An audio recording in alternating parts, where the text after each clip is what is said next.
Akibat pesugihan bapaknya, anak berubah jadi pocong saat mendaki gunung. Hidup di Jakarta, keluarga Pak Dhani tak pernah punya masalah soal uang. Telah sejak beberapa tahun belakangan, Pak Dhani menjadi direktur utama sebuah perusahaan tambang dalam negeri yang cukup besar. Ia dan keluarga melihat segala hal yang mereka punyai layak disebut kaya raya. Meski begitu, ia dan istrinya hidup penuh kesepian. Ririn, anak satu-satunya Pak Dhani, sudah beranjak dewasa dan mulai kerap meninggalkan rumah.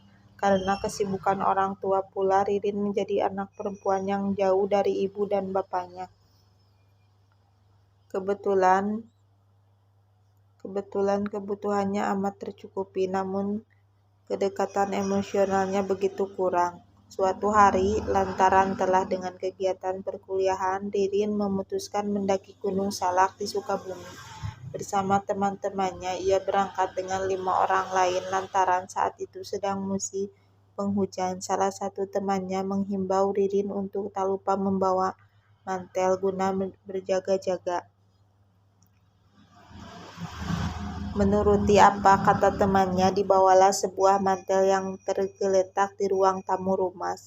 Sesaat sebelum Ririn berangkat ke tempat perkumpulannya dengan teman-temannya di stasiun Senen, belakangannya ia baru tahu kalau mantel itu ialah milik bapaknya. Singkat kata, sesaat setelah semua orang berkumpul, Ririn dan kelima temannya lantas menuju kaki Gunung Salak. Mereka memulai pendakian pada pukul 5 sore.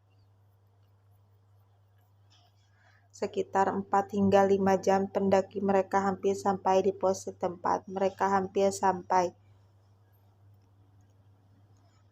akan menginap, namun hujan tiba-tiba jatuh begitu derasnya. Lantaran kedinginan, Ririn dan teman-temannya lantas mengeluarkan mantel masing-masing dari tas. Memakainya semua berjalan lancar dan tak ada keanehan sama sekali sebelum Ririn mulai menggunakan mantel bapaknya yang ia bawa.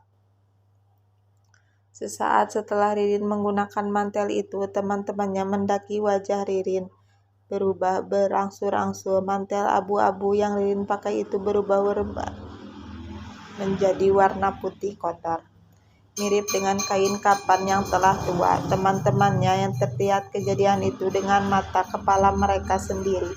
2 di antara mereka perempuan, menjerit-jerit dan hampir pingsan. Ketika mantel tersebut melekat di tubuh Ririn, lalu terlihat seperti mayat hidup. Kaki dan wajahnya putih dan hampir membusuk, dan bau dengan mayat yang telah dikubur lama menyebar kemana-mana. Di sisi lain, Ririn sendiri tak paham apa yang sebenarnya terjadi dengan dirinya. Ia hanya menjerit-jerit dan menangis, meminta teman-temannya melepaskan mantel itu, sementara teman-teman Ririn melihat Ririn sebagai pocong. Namun di sisi lain, teman-temannya tak bisa melakukan apapun. Mereka hanya bisa menolak keheranan. Bercampur rasa takut, tak tahu apa yang harus dilakukan. Semakin mereka hendak melepaskan mantel itu dari tubuh Ririn, tubuh mereka akan terpental dengan sendirinya karena menyentuh mantel itu rasanya panas sekali. Melewati waktu berjam-jam dengan penuh kecemasan dan rasa takut, tiba-tiba handphone ada di tas Ririn berbunyi. Saat itu Ririn masih berteriak-teriak meminta tolong. Seorang teman Ririn yang cukup berani lantas mencari handphone itu dengan tangan gemetar.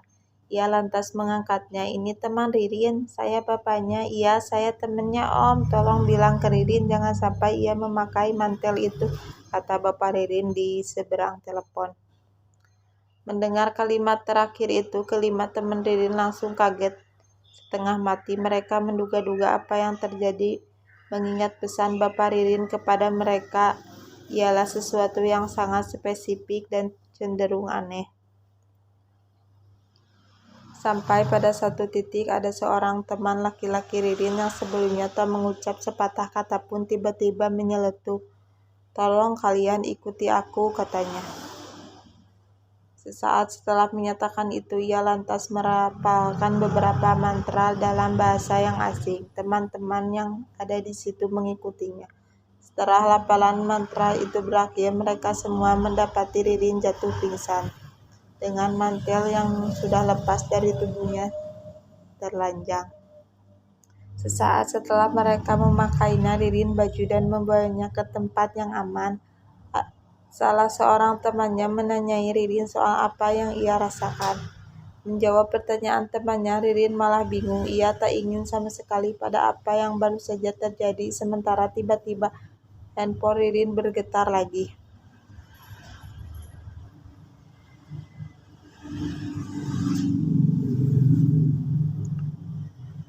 Mendapati Ririn jatuh pingsan dengan mantel yang sudah lepas dari tubuhnya.